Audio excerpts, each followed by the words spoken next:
بسم اللہ الرحمن الرحیم۔ السلام علیکم۔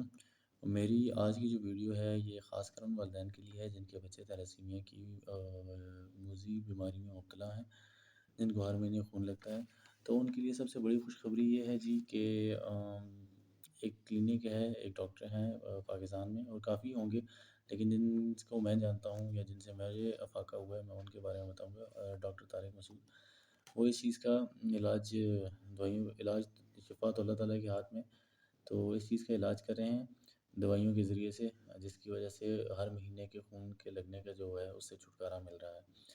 تو سب سے پہلے جی میں آپ کو ایک بتاتا ہوں، آپ کے سامنے ایک کیس رکھتا ہوں، پھر آپ خود بھی اس کے بعد دیکھ لیجیے گا۔ سب سے پہلے ایک بچے کا جی کیا گیا بلڈ ٹیسٹ، کافی کمزوری تھی، ظاہر 3-4 مہینے ہو گئے تھے اس کی پیدائش کے بعد کے، تو اس کا بلڈ کمزوری کے بعد جب اس کا ڈاکٹر کے پاس لے گئے تو انہوں نے پھر وہ ویسے بلڈ ٹیسٹ کیا تو انہوں نے دیکھا کہ اس کا جو بلڈ کا لیول تھا ہوموگلوبن کا، وہ کافی گر چکا تھا، 5.0 پہ آ چکا تھا۔ تو انہوں نے خدشہ ظاہر کیا کہ تھیلیسیمیا بھی ہو سکتا ہے، تو باقی کے ٹیسٹ کا انہوں نے پھر ریکمینڈ کیا کہ اس رپورٹ کے بعد کہ آپ باقی کے ٹیسٹ بھی کروا لیں۔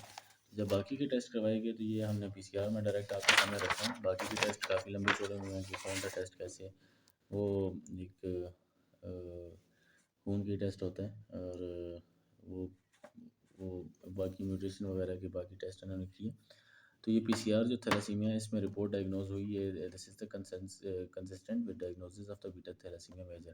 تو یہ ڈائگنوز ہوا کہ یہ بیٹا تھیلیسیمیا جو ہے میجر کا پیشنٹ ہے، تو پھر باقی ریکمینڈ اینڈ سو آن چلتا رہا۔ تو جب یہ رپورٹ آئی اس کے بعد پھر ڈاکٹر نے جو سجیسٹ کیا وہ یہی کہا کہ بھائی اس بچے کو ہر مہینے بلڈ لگے گا، تو آپ کنسسٹنٹلی اس کو بلڈ لگاتے رہیں گے۔ تو چلتا رہا جی، بلڈ 3-4 ٹرانسفیوژنس کروائیں، 5 ٹرانسفیوژنس بلکہ کروائیں۔ تو 5ویں ٹرانسفیوژن پہ ایک ڈاکٹر ملے، انہوں نے کہا کہ بھائی کہ آپ اس طرح کیجیے گا، پشاور چلے جائیں، تو وہاں پر ایک ڈاکٹر ہیں، وہ اس چیز کا وہ جنرل سے ٹیسٹ لینے کے بعد آپ کو دوائی ریکمینڈ کر دیں گے، امید ہے کہ آپ کو افاقہ ہو جائے۔ تو بس پھر یہ جسٹ ٹرانسفیوژن لگوانے کے بعد آیا تھا، یہ ٹرانسفیوژن جو آئی تھی جی، اور یہ جسٹ ٹرانسفیوژن کے بعد کا رزلٹ تھا۔ تو اس ٹرانسفیوژن کے دوسرے دن ہی ہم چلے گئے ان ڈاکٹر کے پاس، میں بعد میں آپ کو ان کی ڈیٹیلز شیئر کر دوں گا، اور ویڈیو کے سٹارٹ میں ہم نے دیکھ بھی لی ہوگی۔ تو یہ جی جسٹ ٹرانسفیوژن کے بعد گئے تھے ان کے پاس، لے کے گئے، ان کو بتا دیا تھا کہ یہ جو ہے اس طرح سے تھیلیسیمیا کا پیشنٹ، انہوں نے پھر میڈیسنز دے دی تھی، میڈیسن دے دی تھی، اور انہوں نے کہا تھا کہ آپ نے 2 مہینے بعد چکر لگانا ہے کہ بچے کی کس طرح سے۔ جب انہوں نے دوائیاں دی تو پھر انہوں نے ساتھ بتا بھی دیا کہ کس طرح سے دوائیاں دینی ہیں، اور ساتھ میں پرہیز اور باقی ساری چیزیں بھی بتا دی۔ تو اسی طرح چلتا رہا جی، لیکن یہ ہے کہ خون کنسسٹنٹلی اسی طرح گرتا رہا جس طرح باقی چیزوں میں گرتا رہا، لیکن انہوں نے ساتھ میں یہ کہا تھا کہ جب تک کہ 6 تک نہیں آتا، 6 تک ہوموگلوبن نہیں آتا، تو آپ نے کوئی ٹرانسفیوژن نہیں کروانی، گرتے رہنا ہے۔ ویسے عموماً یہ ہوتا ہے کہ ڈاکٹر یہ کہتے ہیں کہ اگر 10 سے نیچے بلڈ گر جائے تو آپ نے فوراً بلڈ ٹرانسفیوز کرنا ہے، بٹ یہ ہے کہ انہوں نے کہا تھا کہ 6 تک گرتا رہے تو کوئی مسئلہ نہیں ہے، آپ اس کے بعد جو ہے وہ پھر ٹرانسفیوژن، اگر اس کے نیچے گرتا ہے پھر ٹرانسفیوژن کی طرف آپ نے جانا ہے۔ تو ہم نے چھوڑ دی جی، کوئی نہیں کروایا، تو بلڈ کنسسٹنٹلی کافی گر رہا تھا۔ تو یہ اس کے بعد کی رپورٹس ہیں، یہ جو آپ کو پچھلی رپورٹ بتائی، اس کے بعد کی رپورٹ ہے، یہ بیچ میں ایک دفعہ میں نے کروایا تھا، دیکھا تھا وہ 8.5 پہ آیا ہوا تھا۔ تو 8.5 کے بعد یہ 23 جولائی کا ہے، تو یہ جو پچھلی رپورٹ میں نے آپ کو بتائی تھی یہ ہم گئے تھے 23 جون کو، یہ 1 مہینے بعد کی رپورٹ ہے، 1 مہینے بعد اتنا خون گرا تھا۔ یہ گرنے کی رفتار تھوڑی کم ہو گئی تھی جس طرح پہلے خون گرتا تھا۔ اس کے بعد پھر جولائی کے بعد پھر اگلی جو رپورٹ ہم نے کی وہ تقریباً 2 ہفتے بعد کی تھی، اگست کے مہینے میں۔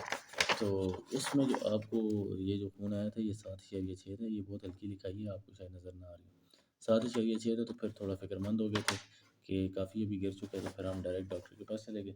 تو جب ڈاکٹر کے پاس ہم گئے تقریباً ہفتے ڈیڑھ کے بعد گئے تھے، تو جب وہاں پہ کیا تو 7.5 تک پہنچا ہوا تھا گیم۔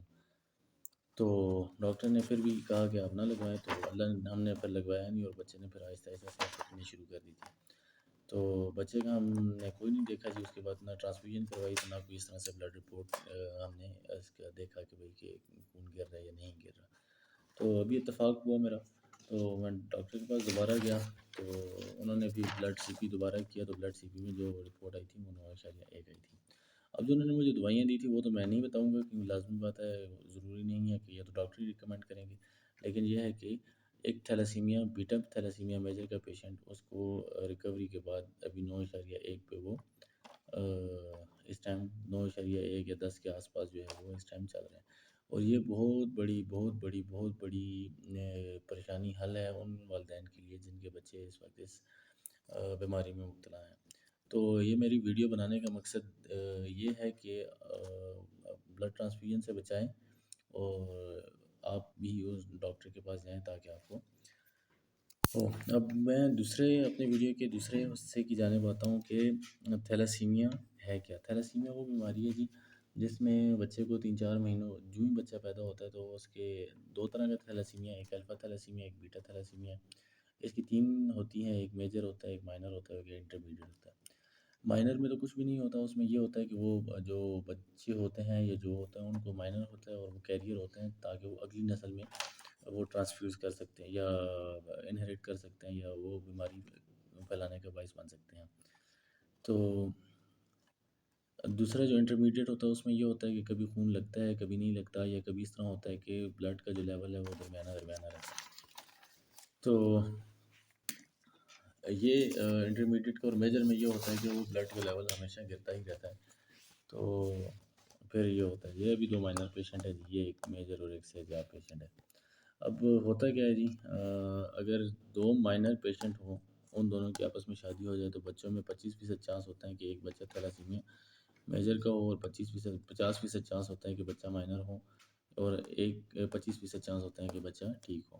اگر تو پھر ایک مائنر ہو اور ایک صحتیاب ہو تو پھر یہ نہیں ہوتا۔ لیکن چلے تھیلاسیمیا کے بارے میں بتا دوں کہ تھیلاسیمیا یہ ہے کہ آپ کو اگر یہ بیماری کسی پیشنٹ میں ڈائگنوز ہو جاتی ہے تو پھر اس کو ہر مہینے خون لگتا ہے، اور وقت گزرنے کے ساتھ ساتھ یہ خون کا دورانیہ کم بھی ہوتا رہتا ہے۔ اگر مثال کے طور پہ اگر ایک بچے کو پہلے مہینے پہ لگتا تھا تو وہ دورانیہ کم، کیونکہ بعد میں پیچیدگیاں زیادہ ہوتی رہتی ہیں جس کی وجہ سے خون کا دورانیہ کم ہو جاتا ہے۔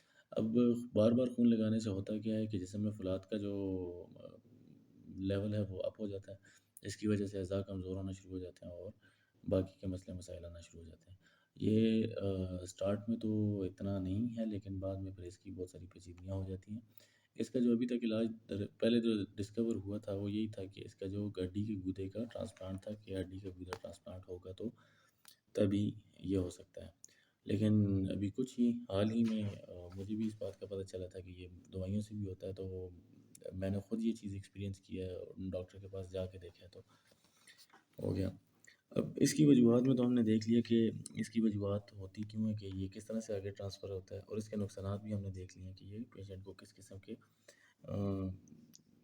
کرب اور کس قسم کے درد سے گزرنا پڑتا ہے۔ ان والدین کے لیے بھی بہت پریشانی ہے، اور جو اصل مسئلہ ہے وہ اس بچے کے لیے اور پھر بعد میں اس کی ساری زندگی کا جو ہے وہ ہے۔ اس سے بچاؤ کے لیے یہی ہے جی کہ ایک چھوٹا سا خون کا ٹیسٹ ہے، آپ وہ کروا لیں اور اس سے پتہ کروا لیں کہ اس ٹائم پاکستان میں بہت سارے لوگ ہیں، وہ ابھی اسٹیٹسٹکس مجھے یاد نہیں ہے، پاکستان میں بہت سارے لوگ ہیں جن کو تھیلاسیمیا مائنر ہے۔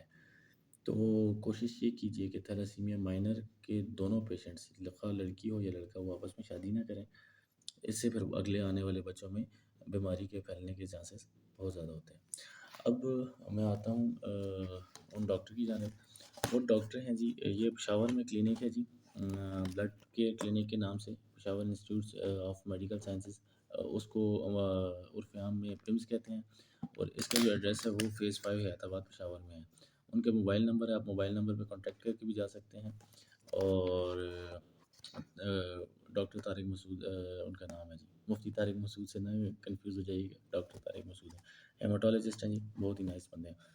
آپ ضرور ان کے پاس جائیے گا، ضرور جائیے گا، اور اپنے بچے کا لازمی چیک اپ کریں، اور خدا را اپنے آنے والے بچوں کو اس بیماری سے بچائیں، اور جن کے بچے اس بیماری میں مبتلا ہیں اللہ ان کو جلدی جلدی سے صحتیاب کریں۔